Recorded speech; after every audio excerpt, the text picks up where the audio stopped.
Alright,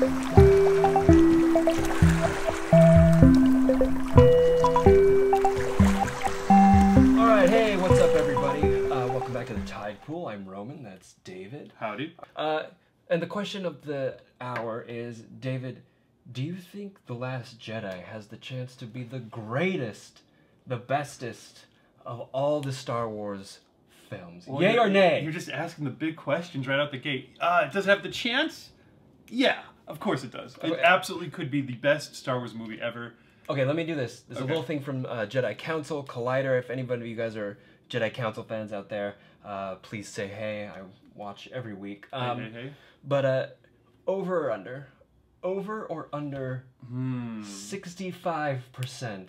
Chance that it's the best Star Wars That movie it's ever. the best. Over.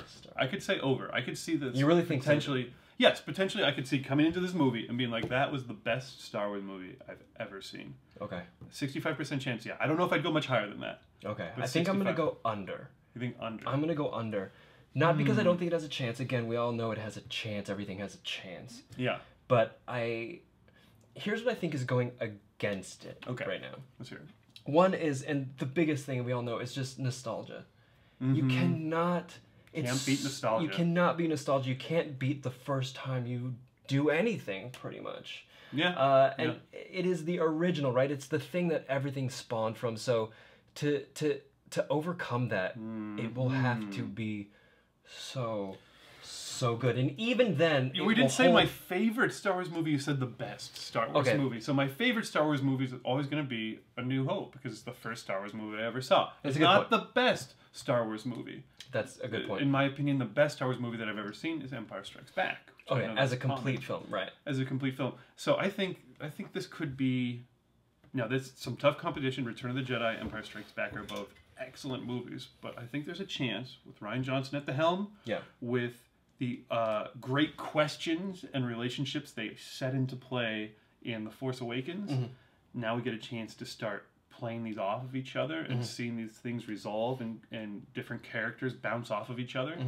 And you don't quite have to worry about what's going to happen in the final part of the trilogy, where you have to resolve things in a satisfying way. Right now, they're just turning up the heat and they're going to set everything bubbling. And I would argue, I think over 65% because I love Rey and Poe and Finn as much as I love Luke and Han and Leia. I think. Now, I've only seen them in one movie. And, obviously that's what I was just going to say. It's kind of hard to tell, right? Because they are great for a little bit, but it's almost like they gave us, and you're left wanting more, which is fantastic. Yes. The thing that was amazing about the original trilogy is that they were able to keep that up and even grow the dynamic and have it evolve over 3 movies. And I think I've told you this before, my favorite part of Return of the Jedi, one of my favorite parts is when they're being walked together, they're all shackled in Jabba's palace, and he's like, "How are we doing?" And he's like, "Same as usual." And he's like, "That bad, huh?" Yeah. And in that little line, you get so much history, you get so much connection, and I feel like it's one thing to do it for one movie; it's another thing to sustain it for 3, which is why it's such an amazing trilogy. And that's where I'm on the other end of it as well. So a 65% chance it'll be better than anything else. Where pretty much all of my worry about that remaining 35% chance is that modern day Hollywood is very different from Hollywood in the late 70s and 80s. You know what I mean? Like, and I think there's so much of that beautiful relationship building comes because there's a little less, I think, constant tinkering with, like, we have to make sure we get all of these dynamics just how our demographic reports from our producers or whatever said they need to be.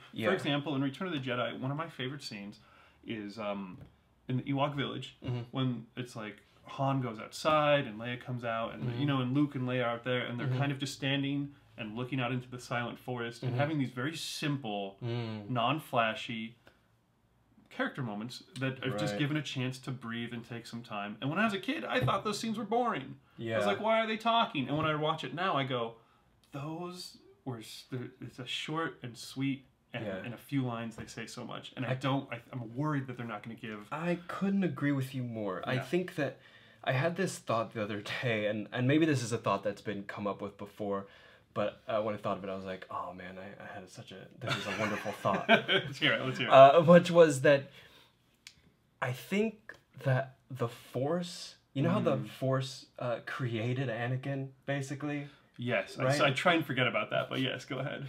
I think the Force created Star Wars.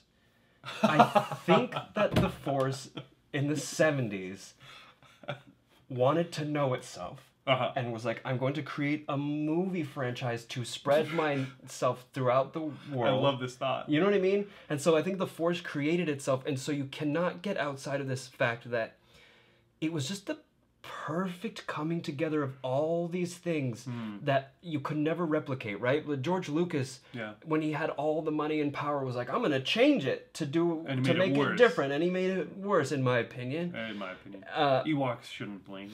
So he made, not having everything he wanted, right? The technology even was at this perfect little place where it was good enough to look pretty much real to my eyes, but not good enough for everything to be too glossy. And there's something about the world, and maybe this is just because they invented that look. Right. No one else had done that. Well, and maybe this is just because grew up with the originals, but there's something about it when I watch the originals, the world feels like, even if I'm just watching them in a building or somewhere in the Death Star, I feel like the rest of the Death Star exists. There's something about that world and the way all the footage looks that makes me feel like the world is so real, super vast, and there is a whole galaxy. Whereas I don't quite get the same thing when I watch any of the new ones, including Rogue One or The Force Awakens. As great as I think they are, I don't get, and it's something that is ineffable for me. It's just a little bit of a quality of, you're right, though this whole world completely exists in the originals, and I don't know how that happened, but I'm pretty sure it's because the Force manifested itself through a franchise. So the way we can most come in contact with the Force in our own lives, or by watching the original Star Wars movies. I think so. I like that idea. Okay, so but not necessarily though, because the Force has continued on through these movies, and it knows itself that it's continuing on through these movies. But so I agree with you so much on so much of that, and I agree that I think. The real balancing act we have nowadays with these new ones, we really saw in Rogue One, which is that it's like, okay, the aesthetic of the Star Wars, the original Star Wars movies, is a very late 70s, early 80s hairstyles, clothing styles. Like in Rogue One, the guy had the mustaches, and everyone commented on that, because everyone's rocking the 70s stash. And it's kind of problematic now that it's 2017. Like it draws attention to itself, you're saying? It's that the Star Wars style. So it's like, how do you make it feel a piece with that same universe while still being true to how things have changed over the last few decades? You know, because it's a balancing act, I think, for sure. If you're if you're too devoted to what it looked like and what it felt like, then the new creations won't have soul, because they won't feel like their own original thing. It'll look like we're just replicating something. But at the same time, if you make something totally new, it's really hard to, you want to make it still feel like it is part of that lineage. So it's a really tough balancing act. Now, I think they did a really excellent job with Poe and Rey and Finn. I've never seen a movie where I've connected so quickly and so immediately to the characters. I connected with Poe immediately. Yeah. I connect with Finn immediately. You fall in love with them and BB-8. You fall in love with all of them very quickly. I should never like a character like Rey. I'm such an asshole viewer that I'm like, well, if you just create a character who's just a badass at everything and is totally kicking everyone's butt, I immediately am never on their side. I'm on the side of the underdogs, because nothing's easy. Nothing should be that easy for anybody. And yeah, I'm like, yes, Rey, you are the best pilot, and like have unbelievable force powers. The fact that she's able to beat Kylo Ren in a lightsaber fight, normally I should hate that, because I'm that kind of nerd who's like, well, Kylo Ren has more training, and therefore there's no way. But I totally am so on board with her. So I think. Well, we don't know. Maybe she had a little training. Kylo was hurt. This is a totally different argument. It's a totally different argument. But my point is that I think some of that Force magic is present in Force Awakens. Okay. And I think there really is, for me, that beating heart, that spark of life that was never there for me in the prequels. As far as The Last Jedi is concerned, let's get back to this point. Yeah. So you think it could be the best, because I think that spark of life is going to be.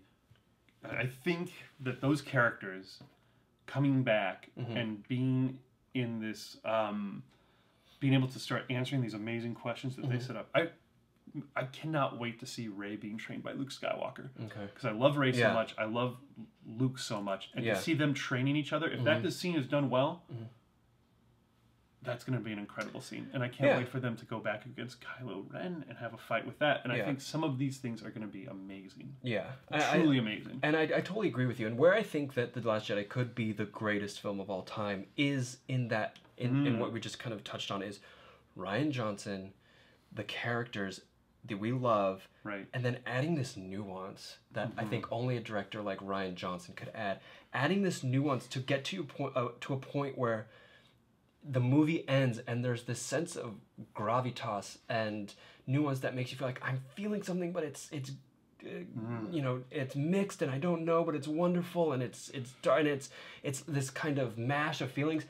When I exit a movie with that, and I can't even verbalize it that well, right? Because it is like a mix of things. Those films to me end up being the most satisfying. They stick in my brain, and it's that I think that could elevate this movie to be the greatest of all time. But when you come back to The Training, I can't get away that like there's no way they're gonna have a better intro to a training other than like this weird little green guy who's Yoda. All goofy and is like mine and acting, and then all of a sudden he's like, no, I'm the greatest badass of all time. Which that scene, well, I still remember the first time I saw that scene and how when I was like, that's Yoda, and like, he's so badass, and I hate that I know more about him in the prequels because not knowing his story. I don't know what he was like. He was the most amazing thing ever. That's where the prequels screwed up, because you just shouldn't have shown us. Again, if you're a fan of the prequels, I'm sorry. I'm not. But anyways. Yes, I'm not that sorry, but yes. Percentage chance that I think. So yeah, I think it has a chance. I just don't think it has as high a chance as you do. I think it's maybe even less than 50%. But if it does, I think it could be. Yeah, no, I was impressed enough. I stand by my over 65%. All right, guys, what do you think? Will The Last Jedi be the best Star Wars film? Does it have the chance? We don't know. And it's obviously all opinion out here. Of course. But we may watch it and you say it wasn't and I'll say it was. Yeah, you could say it was the greatest of all time. Yeah. I don't know. I'm excited. Hopefully that next trailer isn't too far away. I can't wait for this movie to come out. It's going to be so good. I know. I feel like Star Wars has done this weird thing now where they make the end of the year like better than Christmas now. It's Star Wars Day. And then like it's kind of unfortunate too, because when you're waiting for something, you know what I mean? I feel like you're kind of just going through waiting for this time to come. And I wish I just was surprised by it at the end of the year. You know what I mean? So I just didn't know. It wasn't like this little bug in the back of my brain. I'm sorry, man. I don't think you're going to get that wish. Waiting, you know what I mean? Yeah. But I guess in the meantime, we got to just have discussions like this to tide us over. So it is, yes. Enrich our lives. Yeah. David, you do a Star Wars... I do a Star Wars podcast. Yeah. It's actually a role-playing game podcast called Never Tell Me the Odds. It's a podcast. It's also a live stream. If you're interested in that sort of stuff. On Twitch, right? Twitch, yeah, it's on Twitch. The podcast is on iTunes or wherever else you download your stuff from. You can go to the website, StarWarsRPGpodcast.com. You can also find us on Twitch. Our channel is Saving Throw Show, and it's every Thursday from 8 p.m. Pacific time, so tune in. Yeah, and sometimes I'm on there, playing an Ewok. All right. Yes, right. That's right. That's good times. So yeah, tune in and watch us, guys. It'd be fun. Yeah. All right. Hey, thanks, guys, and join us next time for more Star Wars discussion. Also, let us know what you want us to discuss, because I'm open to discussing anything and everything Star Wars. All right. Thanks, guys.